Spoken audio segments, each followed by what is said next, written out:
My name is Molly, and at 29 years old, I never imagined spending Christmas morning hearing the words that would finally set me free. Standing in my parents' living room in Connecticut, surrounded by twinkling lights and the scent of cinnamon coffee, my mother casually announced she had sold my Tesla Model 3, the car I had saved 3 years to buy, the symbol of my independence. Before I share what happened next, I'm curious where everyone is celebrating Christmas this year. Please like and subscribe if family drama hits close to home. The relationship between my mother Patricia and me had always been complicated.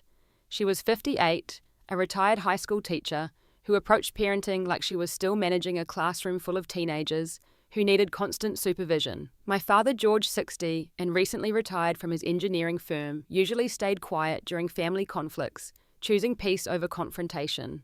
Then there was my younger sister, Jennifer, 26, completing her medical residency at Yale New Haven Hospital, and my baby brother Kevin, 23, who had just graduated college and was living at home while figuring out his next steps. Growing up in our colonial house in Westport, Connecticut, I learned early that my mother had a vision for each of her children's lives. Jennifer would be the doctor, Kevin would eventually take over some family business that didn't exist yet, and I would marry well and give her grandchildren by 30. When I showed interest in computers during high school, spending hours coding and building websites, she dismissed it as a phase. She enrolled me in pre-med courses at the University of Connecticut without discussing it with me first, simply announcing at dinner one night that she had submitted my application and paid the deposit. The battle to switch my major to computer science took 2 full years. 2 years of argument as tears, and her repeatedly telling me I was throwing away my future for a field dominated by antisocial men who would never respect me. She actually said those words. When I finally wore her down and switched majors, she refused to speak to me for 3 months. My father would call me secretly from his car, telling me she would come around eventually, that this was just how she showed love. After graduation, when I landed my first job as a junior developer at a startup in San Francisco, she spent the entire summer before I left trying to convince me to take a position at the insurance company where her friend worked in Hartford. The salary was half of what I'd be making in California, but it was only 20 minutes from home, and that was what mattered to her. She couldn't understand why I would choose to live 3,000 miles away when I could stay close to family. The Tesla became a symbol of everything she resented about my choices. I bought it after my promotion to senior engineer after 3 years of living with roommates, cooking ramen noodles and saving every bonus and stock option payout. When I drove it home for the first time last Thanksgiving, proud of what I had accomplished entirely on my own, she walked around it with pursed lips and called it impractical. Too expensive. Too flashy.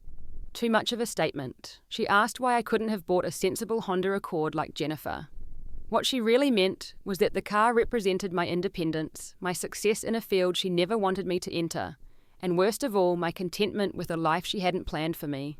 Every time I visited and parked that midnight blue Model 3 in their driveway, it was a reminder that I had slipped from her control. The Christmas visit had started like any other. I had driven in from California 2 days before, exhausted from the end-of-year sprint at work, but looking forward to seeing everyone. Kevin picked me up from the airport because my car was at the shop for its annual service, a detail that would later prove important. The first night home was pleasant enough. We decorated the tree my mother made her famous apple cider, and we watched old home videos that made everyone laugh and cry in equal measure. But I should have noticed the signs. The way my mother kept bringing up Brandon Mitchell, the dentist son of her book club friend. How she mentioned multiple times that he had just opened his own practice in Westport. The way she casually asked about my relationship status 3 separate times, despite knowing I had broken up with Alex 6 months ago, a breakup she had encouraged and orchestrated through constant criticism and manufactured drama every time he visited. Alex had been the closest I'd come to building something real with someone. We dated for 3 years, and he understood my career ambitions, supported my independence, and never once suggested I should move back to Connecticut or give up my dreams.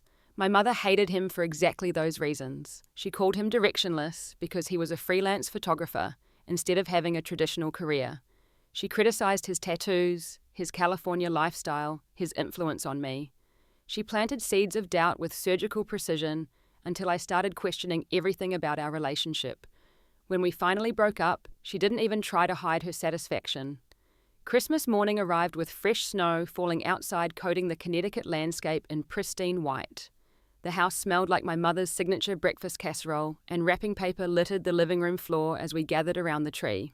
Jennifer was glowing as she talked about a successful surgery she had assisted with earlier that week, her eyes bright with the passion that came from doing what she loved. Kevin sat quietly in the corner nursing his coffee, with an expression I couldn't quite read, occasionally glancing at me, with what looked like sympathy or maybe warning. My father distributed gifts with his usual quiet efficiency, making small jokes that only he found funny.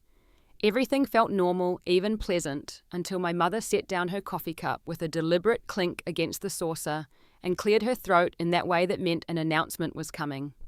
"Molly dear," she began, her voice taking on that false sweetness that always preceded something unpleasant. "We need to discuss something important. Your father and I have made a decision about your car situation." I looked up from the cookbook Jennifer had given me, confusion replacing the contentment I'd been feeling. "My car situation? What car situation?" The Tesla was in the shop for routine service, and I was picking it up in 2 days when the shop reopened after the holiday. "What do you mean?" I asked, though something in my stomach was already tightening, some instinct developed over 29 years of knowing when my mother was about to drop a bomb.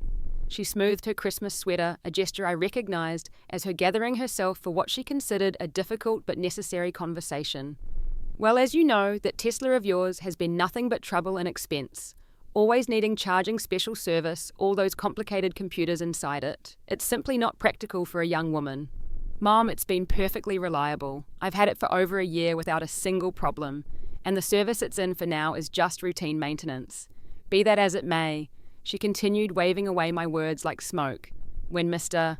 Johnson from down the street heard it was in the shop, he made us a very generous offer, cash offer. So we accepted it on your behalf." The room went silent. Even the Christmas music playing softly in the background seemed to pause. I stared at her, certain I had misheard or misunderstood. Jennifer's mouth had fallen open slightly. Kevin muttered something under his breath that sounded like, "Here we go.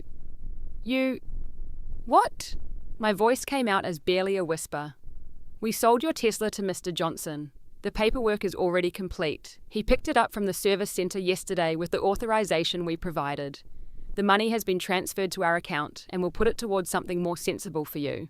I'm thinking a nice Toyota Highlander.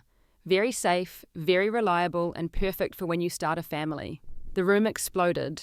Not literally, though it felt like it might. I stood up so fast my coffee mug toppled over, spreading dark liquid across my mother's pristine white tablecloth. She gasped at the stain, but I was already shouting, "You sold my car, the one I bought with my money from my job. How is that even possible? It's in my name." My father finally looked up from his newspaper, his face a mixture of guilt and resignation. "Your mother still had power of attorney from when you were in college, sweetheart. For emergencies, the dealer accepted it. That was 7 years ago, for medical emergencies when I was 22. Not so you could sell my property." I was shaking now, rage and disbelief coursing through me in equal measure. "Don't be dramatic," my mother said, standing to dab at the coffee stain with her napkin, as if that was the crisis that needed addressing. "It's done, and it's for the best. Mr. Johnson paid $35,000 in cash, which is more than enough for a nice practical vehicle. You'll thank me when you're driving something more appropriate. $35,000, Mum, that car is worth at least $43,000. You just gave away $8,000 of my money. It's not about the money, Molly. It's about making smart choices. That Tesla was a symbol of your reckless California lifestyle. All that technology, all that flash. It's not who we raised you to be." Jennifer tried to interject, her voice soft and placating. "Mom, maybe you should have discussed this with Molly first. It is her car after all." "Jennifer, please don't interfere. Your sister has been making impulsive decisions for years, and someone needs to provide guidance." "Guidance?" I laughed, but there was no humor in it. "You mean control. This has nothing to do with the car being impractical. This is about you not being able to stand that I bought something you didn't approve of, that I have a life you didn't plan." Kevin finally spoke up, his voice tight with suppressed anger. "I told you this was wrong, Mom. I told you she'd be furious, and you should wait and talk to her." Kevin knew. I turned to my brother, betrayal adding another layer to my anger. "You knew she was planning this." He looked miserable. "I found out yesterday. I tried to stop her, Molly, I swear. But you know how she is when she's decided something." My mother stood straighter, her teacher posture returning. "This family makes decisions together for the good of everyone. Your father and I discussed it thoroughly." I looked at my father, who still hadn't met my eyes. "Dad, you agreed to this." He shifted uncomfortably in his chair. Your mother felt very strongly about it, and you know, sweetheart, that car is very expensive to maintain. I maintain it, with my money, from my job, the job you both told me would never amount to anything. There's no need to bring up old disagreements, my mother said, her tone suggesting she was the reasonable one in this conversation. What's done is done. Mr. Johnson is very happy with the car, and he's already driven it to his son's house in Boston for Christmas.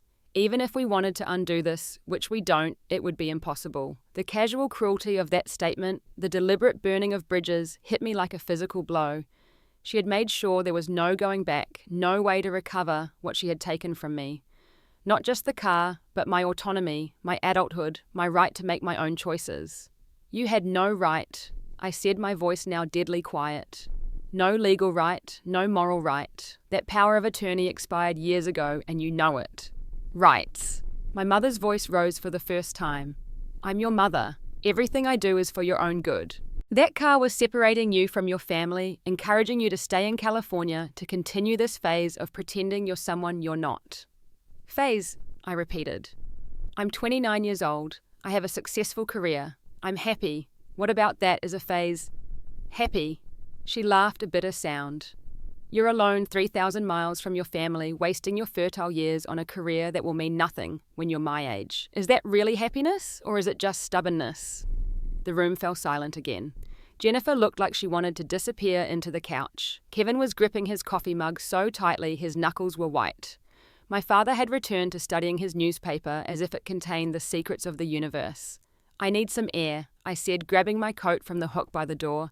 Molly, don't be childish. It's Christmas morning. We have the whole family coming for dinner tonight.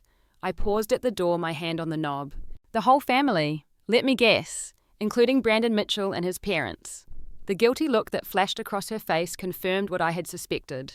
This wasn't just about the car. It never was. I spent an hour walking through the snow-covered streets of my childhood neighborhood, my phone buzzing constantly with texts from Jennifer and Kevin.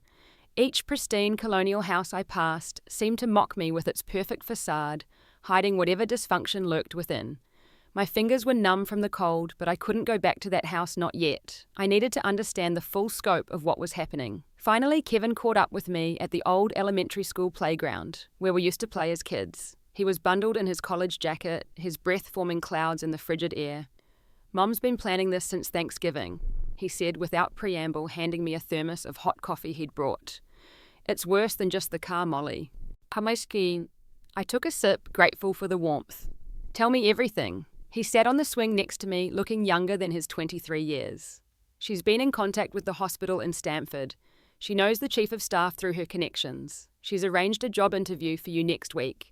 She told them you're moving back home and looking for a position in their IT department. My stomach dropped. She what? That's not all. She's been talking to Brandon Mitchell's mother for months. They've been planning this whole thing. Tonight isn't just dinner. She's orchestrated it as a soft engagement announcement.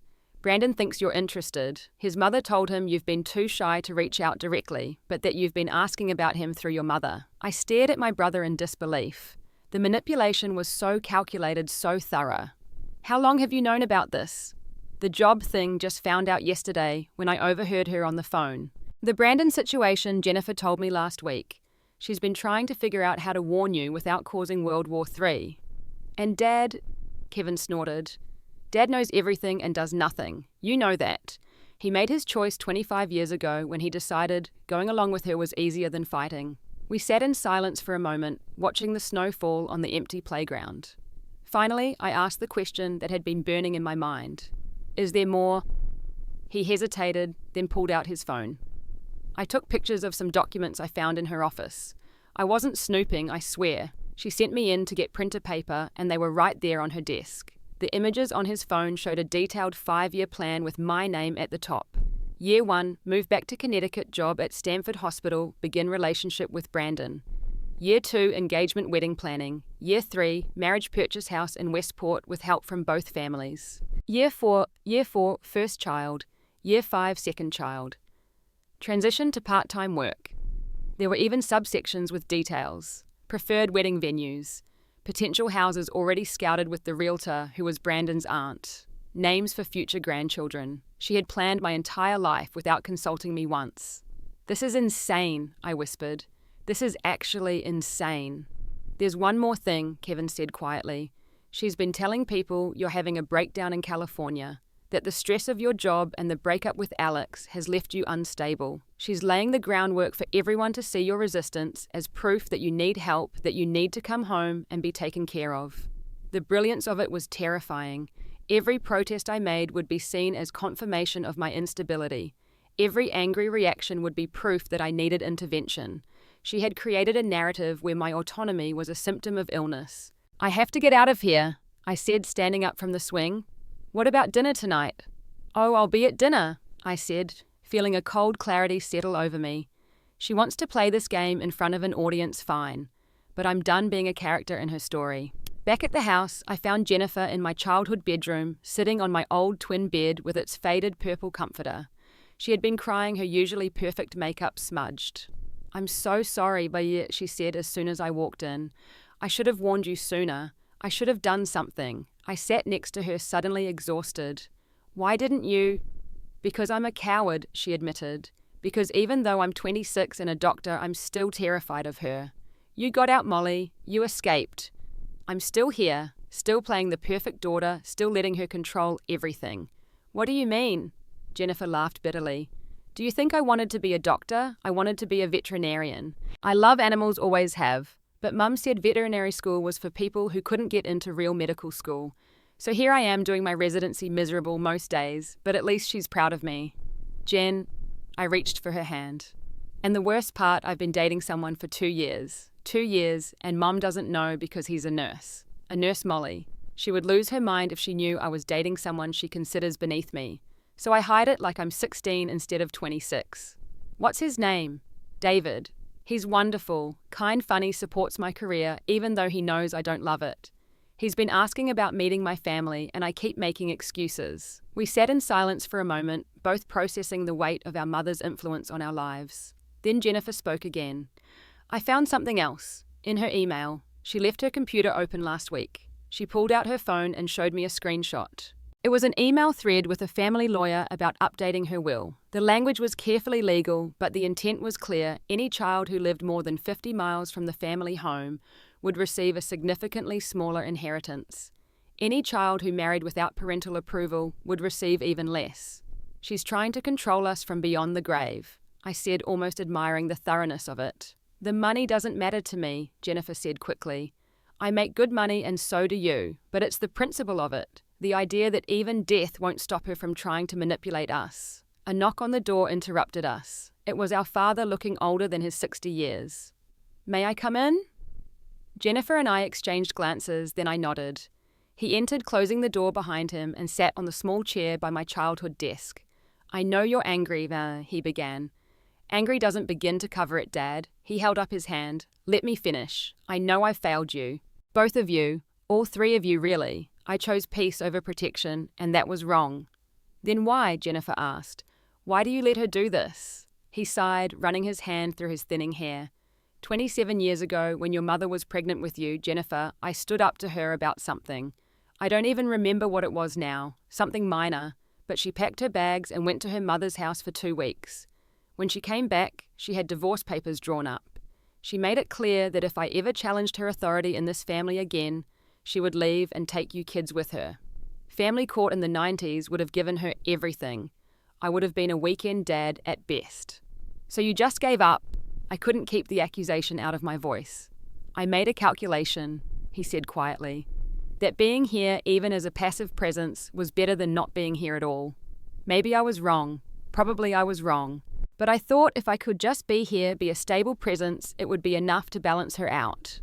"It wasn't enough," I said flatly. "No," he agreed. "It wasn't. And now look where we are. Jennifer hiding her life you 3,000 miles away, and Kevin so paralyzed by indecision he can't even apply for jobs because he's terrified of choosing wrong and disappointing her." "So what do we do?" Jennifer asked. Dad reached into his pocket and pulled out an envelope, handing it to me. "This is a check for $15,000. It's from my personal account, the one your mother doesn't know about. It's the money from the car, plus what I think you're owed in damages. It's not enough, but it's what I can do." I stared at the check, touched by the gesture, but saddened by what it represented. A secret rebellion, a quiet resistance, the same patterns repeating. "Keep it," he said when I tried to hand it back. "Use it to stay free. That's all I want for you." "What about Mom? What about tonight?" He stood up, looking suddenly resolute. "Tonight you do whatever you need to do. If that means confronting her in front of everyone, do it. If that means leaving and never coming back, do it. I'll handle the fallout." It was the strongest I'd ever heard him sound, and for a moment I saw the man he might have been in different circumstances. By 6 o'clock the house was full of relatives. My aunts and uncles, cousins, second cousins, and family friends, who might as well have been relatives. The dining room table had been extended to its full length, covered in my mother's best china and crystal. Everything sparkled under the chandelier's light, a perfect Christmas tableau. And there, as I had predicted, were the Mitchells. Brandon's parents, his sister, and Brandon himself, looking uncomfortable in a sweater that screamed, "My mother dressed me." He was handsome enough, I supposed, in that generic Connecticut way. Tall, bland, safe. The kind of man who would never challenge my mother, never encourage me to be anything other than what she wanted. My mother had dressed for the occasion in her favourite red dress, the one she wore when she wanted to look like the perfect hostess. She guided me through the room, her hand on my elbow like a prison guard, escorting an inmate, making sure I greeted everyone properly. "You remember Brandon, don't you dare?" she said, practically pushing me into him. "Hi, Molly," he said, his smile nervous. "Your mum's told me so much about you. Has she—" I kept my voice neutral. "All good things, I hope." "Oh, absolutely. She mentioned you're in computers." "That must be interesting." The dismissive way he said interesting told me everything I needed to know about what my mother had actually told him. Probably that it was a temporary hobby, something I did until I found a husband. "I'm a senior software engineer at one of the largest tech companies in Silicon Valley," I said, clearly making sure my voice carried. "I lead a team of 12 developers, and we're about to launch a product that will revolutionize cloud computing." "Oh." He blinked, clearly unprepared for this version of me. "That sounds intense." Brandon just opened his own dental practice. His mother chimed in, appearing at his elbow like a fairy godmother. "Very successful already, booked solid for 3 months out." "How wonderful," I said, managing not to roll my eyes. My mother steered the conversation towards safer topics, but I could feel the tension building. She kept finding ways to push Brandon and me together, having us sit next to each other at dinner, suggesting we share the photo album she'd conveniently left out, making sure we were partners for the family Christmas charades game. It was during charades that everything went sideways. We were acting out White Christmas, and Brandon, emboldened by wine and encouraged by both our mothers' obvious matchmaking, decided to make his move. In front of everyone, he pulled out a small box. "I know this is sudden," he said, getting down on one knee while still supposedly acting out the charade, "but sometimes you just know when something's right." The room gasped. Cameras came out. My mother's face lit up with triumph. And there I was, standing in my parents' living room with a man I'd spoken to for maybe 20 minutes total in my entire life, proposing to me with what looked suspiciously like a family heirloom ring.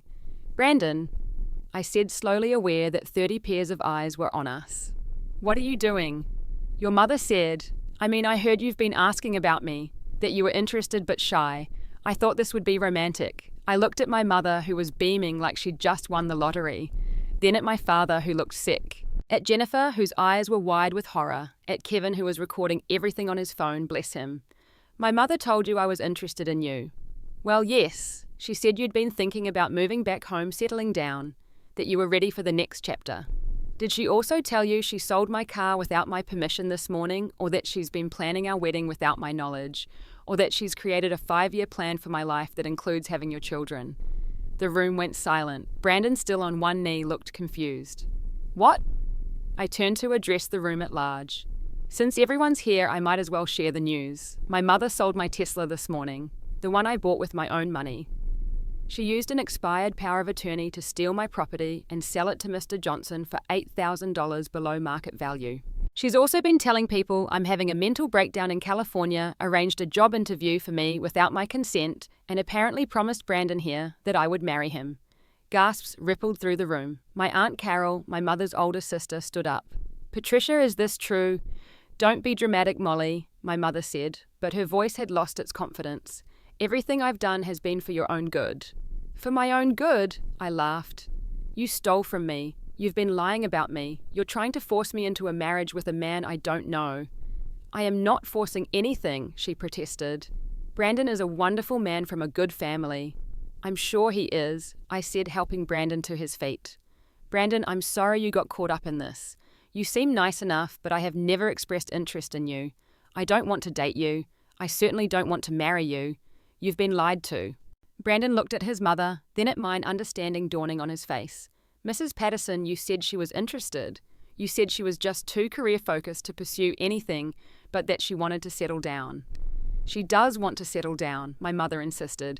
She just doesn't know it yet. I'm 29 years old, I shouted. I know exactly what I want, and it's not this. Aunt Carol moved closer to me, putting her hand on my shoulder in support. Patricia, this is exactly what you did with Thomas 30 years ago. You tried to control his entire life, and he hasn't spoken to you in decades. That's different, my mother said, but she was faltering now. How is it different? Carol pressed. You drove your own brother away with this behavior, and now you're doing it to your daughter. I'm trying to save her from making mistakes. Whose mistakes, Mum? Jennifer suddenly spoke up, surprising everyone. Molly's or yours? Jennifer, don't you start. No, I think I will start, Jennifer said, standing up. You want to know what mistakes look like?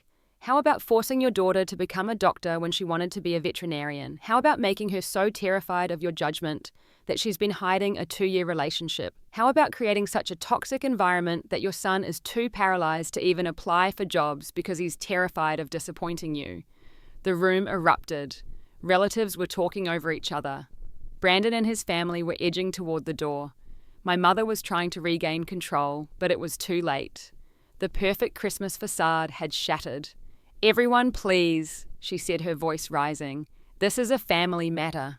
No, I said firmly. You made it a public matter when you involved all these people in your scheme, when you tried to orchestrate a public proposal to trap me into compliance. I turned to Brandon again. I really am sorry. You don't deserve to be used like this. He nodded, looking shell-shocked. I think we're going to go, he said to his parents, who were already gathering their coats. As the Mitchells left, other relatives began to follow. Some shot me sympathetic looks. Others whispered among themselves. Aunt Carol stayed, as did a few others, but within 20 minutes, the grand Christmas dinner had dissolved into chaos. My mother stood in the middle of her perfect dining room, surrounded by abandoned place settings and cooling food, looking smaller than I'd ever seen her. Are you happy now? She asked me, tears streaming down her face. You've ruined Christmas. You've humiliated me in front of everyone. You humiliated yourself? I said, suddenly exhausted. I just stopped playing along. The next morning, I woke before dawn and began packing. Not just for the trip back to California, but really packing. Taking everything from my childhood room that mattered to me. Photo albums, yearbooks, the few items I'd left in storage. I was done with this house being a safety net. Kevin helped me carry boxes to the rental car I'd arranged. He was quiet but supportive, occasionally offering a sad smile. As we loaded the last box, he said, I'm going to leave too. Not today, but soon. Seeing you stand up to her. It made me realize I've been hiding. Where will you go? New York, maybe? Or Boston? Somewhere I can figure out who I am without her voice in my head. Jennifer appeared with coffee and bagels from the shop downtown. David's on his way, she said. I called him last night, told him everything. He's driving up from the city. You're going to introduce him to Mom. I'm going to introduce him to Dad and Kevin. Mum can meet him or not. Her choice. We sat on the front steps eating bagels in the cold morning air when our father came out. He looked tired but somehow lighter. Your mother's locked herself in the bedroom, he said. She says she's not coming out until you apologize. She'll be waiting a long time, I said.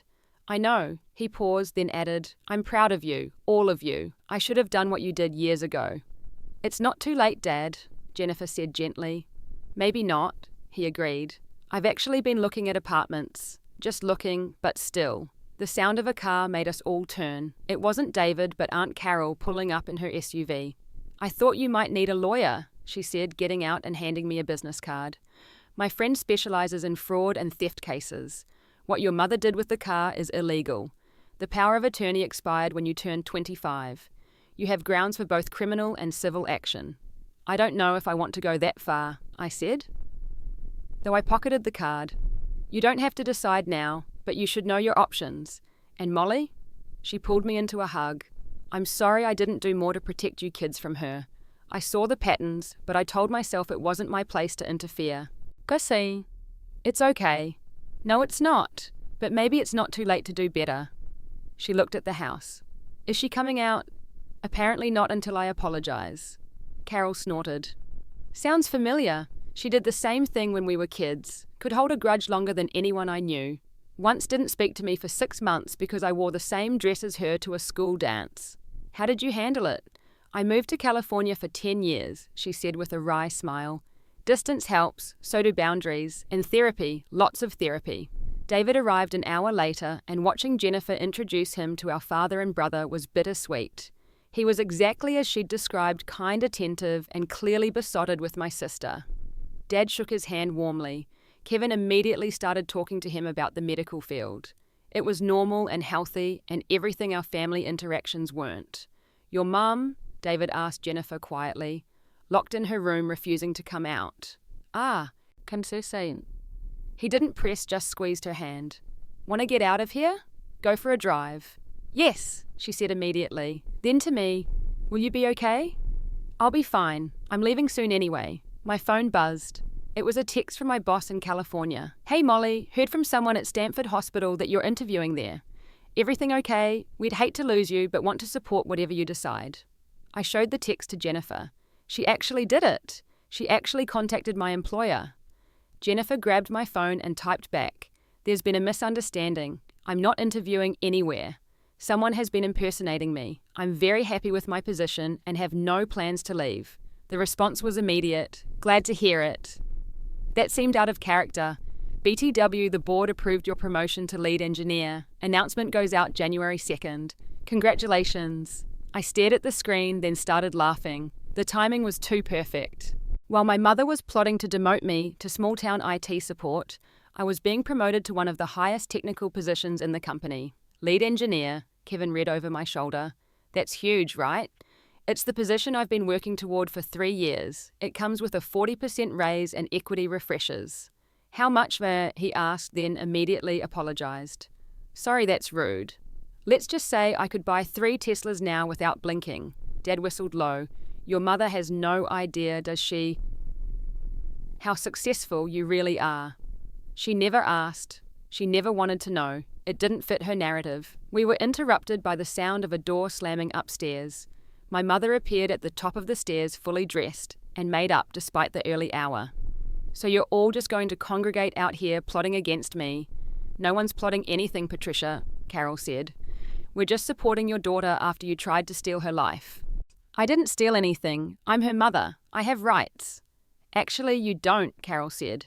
That power of attorney expired 4 years ago. What you did was fraud and theft. Molly could have you arrested. My mother's face went pale. You wouldn't. I haven't decided yet, I said honestly, but I want the money from the car transferred to my account today. The full market value, not what Johnson paid. That's extortion. No, that's restitution. You stole $43,000 from me. I want it back. I don't have that much liquid cash. Then sell something. Take out a loan. I don't care how you get it, but I want it by end of business today or I call the lawyer. She looked at Dad, clearly expecting him to intervene, but he just shook his head. You did this, Patricia. You fix it. The look of betrayal on her face would have been funny if it wasn't so sad. She'd operated for so long assuming everyone would always take her side that she couldn't comprehend what was happening. Fine, she spat. I'll transfer the money, but I want you out of this house, today, and don't come back. I wasn't planning to, I said, standing up. But that's your choice, not mine. You're choosing control over connection just like you always have. I choose what's best for this family. No, Mom, you choose what's best for your ego. There's a difference. I went inside to get my last bag. When I came back out, she was gone, retreated back to her room. Dad helped me load the rental car, and we stood awkwardly in the driveway. This isn't goodbye, he said. I'll come visit you in California, maybe this spring. I'd like that. Jennifer hugged me tight. I'm so proud of you. You did what I've never had the courage to do. You did it too, Jen. You brought David here. You stood up to her. That took courage. Kevin was last and his hug was longest. Thank you, he whispered, for showing me it's possible. As I drove away, I looked back once at the house where I'd grown up. It looked smaller, somehow less imposing. Just a house, not a prison. My phone buzzed with a notification from my bank. The transfer had gone through. $43,000, exactly what the car was worth. There was no message with it, no apology, no acknowledgement, just the money sent grudgingly and probably with resentment. But I didn't care. It wasn't about the money. It had never been about the money. The months that followed were both harder and easier than I expected. I threw myself into my new role as lead engineer, grateful for the distraction of challenging work and increased responsibilities. My team was brilliant, innovative, and supportive in ways my family had never been. When I told my closest colleagues a sanitized version of what had happened at Christmas, they rallied around me, reminding me that chosen family could be just as meaningful as blood. I bought a new Tesla same model, but in pearl white this time. When I posted a photo of it on social media, my mother's friends could see it, and I knew it would get back to her. Petty maybe. Satisfying, absolutely. The silence from my mother was deafening at first. No calls, no texts, no passive-aggressive emails about family events I was missing. But the rest of my family filled the void. Dad called every Sunday, updating me on his life, and carefully avoiding mention of Mum unless I asked. He'd started therapy, something I never thought I'd see, and was learning to identify his own patterns of conflict avoidance. Jennifer and David visited me in San Francisco in March. Watching my sister experience the city through her own eyes, not filtered through our mother's disapproval, was like watching her become a whole person. She tried sushi for the first time, went to a drag show, and even got a small tattoo of a caduceus with veterinary symbols worked into the design, a reminder of the dream she'd given up but was slowly reclaiming. She was looking into veterinary programs, considering a career change that would take years but might finally make her happy. Kevin got a job at a startup in Brooklyn, doing marketing for a company that made sustainable clothing. He was good at it, naturally creative in ways our mother had never encouraged. He sent me photos of his tiny apartment with pride, every mismatched piece of furniture a symbol of independence. He was also in therapy, working through years of anxiety about making decisions. In May, I met Marcus at a conference in Seattle. He was presenting on machine learning applications in healthcare, and his passion for using technology to genuinely help people was infectious. We grabbed coffee to discuss his presentation and ended up talking for 4 hours. He was nothing like Alex or Brandon or anyone my mother would have chosen. He was brilliant and kind. Yes, but also challenging. He pushed back when he disagreed with me, supported my ambitions without feeling threatened, and most importantly, he understood boundaries because he'd had to set them with his own family. My parents wanted me to be a doctor, he told me on our third date. Nigerian parents, you know the stereotype, but I wanted to build things, create solutions. It took them years to accept it, and some days I'm not sure they fully have. Do you regret it? Not doing what they wanted? Never. Disappointment fades. Regret for a life unlived doesn't. We took things slow, both of us carrying enough family baggage to fill a cargo plane. But it was healthy. Slow, intentional slow, not the hesitation born from fear that had characterized my past relationships. Marcus met my work friends first, then Jennifer and Kevin when they visited. Dad met him over video call and immediately liked him, especially when Marcus asked detailed questions about his engineering work. The company IPO happened in September, and my equity payout was more than my parents' house was worth. I didn't tell my mother, but I did tell Dad, who whistled low and said, "You know your mother still thinks you're struggling financially out there. Let her think that," I said. "It's easier than fighting about it." But the financial windfall did give me options. I started my own consulting firm on the side, helping small startups with their technical architecture. Marcus joined as a co-founder, and we incorporated as equal partners. Building something together as equals was healing in ways I hadn't expected. The holidays approached again, and with them decisions about family and boundaries. Jennifer was spending Thanksgiving with David's family in Philadelphia. Kevin was going to his girlfriend's parents' house in New Jersey, a relationship he'd kept quiet, but that seemed to be serious. Dad, surprising everyone, had booked a solo trip to Europe, something he'd always wanted to do but had never been allowed. "What about Mum?" I asked during our Sunday call. "Aunt Carol is having her over," he said. "They've been spending more time together. I think Carol is trying to help her understand what she's lost." I felt a pang of something, not quite guilt, but maybe sadness for the relationship that could have been. But I pushed it aside. Some bridges once burned couldn't be rebuilt with the same materials. It was in early December that the letter came. My mother's handwriting on the envelope made my heart race, but I made myself wait until Marcus was there to open it. Support, I'd learned, wasn't weakness. The letter was 3 pages long, clearly written and rewritten multiple times based on the careful penmanship. It started with an apology, though a qualified one. She was sorry for selling the car without permission.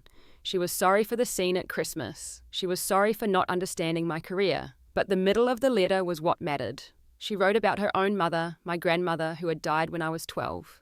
How Grandma had controlled every aspect of her life until she'd married Dad, and how she'd sworn she would be different with her own children. She wrote about the fear she felt when I moved to California, the terror that she'd failed as a mother if her daughter could so easily leave. She wrote about watching her brother Thomas cut contact, and how she'd convinced herself that was about his ingratitude rather than her behavior. The last page was the most honest. She admitted she'd been seeing a therapist initially to prove that everyone else was wrong, but slowly coming to understand her patterns. She didn't ask for forgiveness. She didn't demand reconciliation. She just wanted me to know she was trying to understand. I read it twice, then handed it to Marcus. He read it silently, then asked, "What do you want to do?" "I don't know," I admitted. "Part of me wants to ignore it. Part of me wants to respond. Part of me is scared that any response will be seen as permission to resume the old patterns." "You don't have to decide today, Fa," he said. "Or this week, or this month. You get to set the timeline." I carried the letter with me for 2 weeks before deciding to respond. My reply was short, just 1 page. I acknowledged her apology and her effort to understand. I told her I was glad she was in therapy. I shared that I was engaged to Marcus, that we were happy that my career was thriving. But I also made clear that any future relationship would be on my terms with boundaries firmly in place. I would not be returning to Connecticut for holidays. I would not be following any plans she had for my life. If she could accept me as I was complete and whole and independent, then maybe we could slowly rebuild something. If not, then I wished her well from a distance. Her response came quickly, just a card with a single line, "I understand, I'm trying." Christmas that year was spent in Hawaii with Marcus's family, who welcomed me with the kind of easy warmth I'd always craved. His mother taught me to make jollof rice, his father included me in political debates without condescension, and his sisters treated me like I'd always been part of the family. There were no ulterior motives, no hidden agendas, just connection. Now it's been a year since that Christmas morning when my mother sold my Tesla. The pearl white Model 3 sits in the garage of the house Marcus and I bought in Palo Alto, a beautiful craftsman with room for the future we're building together. My consulting firm has grown to 10 employees. Jennifer is in her 2nd year of veterinary school, having made the brave decision to follow her passion. Kevin is creative director at his company and engaged to a wonderful woman who encourages his ambitions. Dad has his own apartment and is dating someone new, a fellow engineer who makes him laugh. And my mother, we exchange emails now, careful and measured but genuine. She sends photos of her garden. I send updates about work. She hasn't asked about grandchildren or suggested I move back. She did ask about Marcus, and when I told her about our engagement, she simply wrote, "I hope he makes you happy." It's not the mother-daughter relationship I once dreamed of, but it's honest. More importantly, it's on my terms. The car in the end was never about transportation. It was about control, autonomy, and the right to drive my own life in the direction I chose. That Christmas morning, when everything fell apart, was actually the morning everything came together. The morning I stopped being a passenger in my own life and took the wheel. The Tesla she sold was just a car. The freedom I gained was priceless. Sometimes I drive past the old neighborhood when I'm in Connecticut for business, and I see Mr. Johnson's son driving my old Tesla. I don't feel anger anymore, just a sort of distant amusement. That car was the catalyst for everything that came after.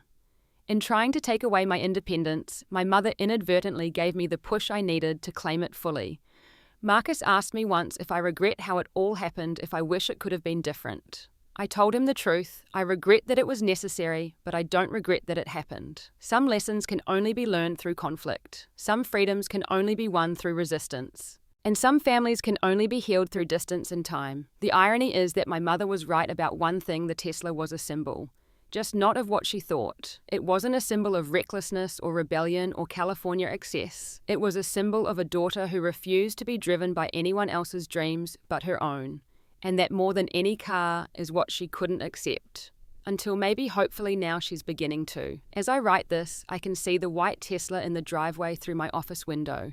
Marcus is in the kitchen making dinner, singing off-key to whatever's playing on his phone. Jennifer just texted about passing her anatomy exam. Kevin sent a photo from his company's holiday party where he won an innovation award. Dad called to say he's booking flights for a visit in February. And my mother, she's learning slowly that love doesn't mean control, that letting go doesn't mean losing, that children aren't possessions to be managed but people to be cherished. It's a lesson that came at a high price at Christmas that broke our family in order to rebuild it. But here's what I've learned. Sometimes breaking is the only way to become whole.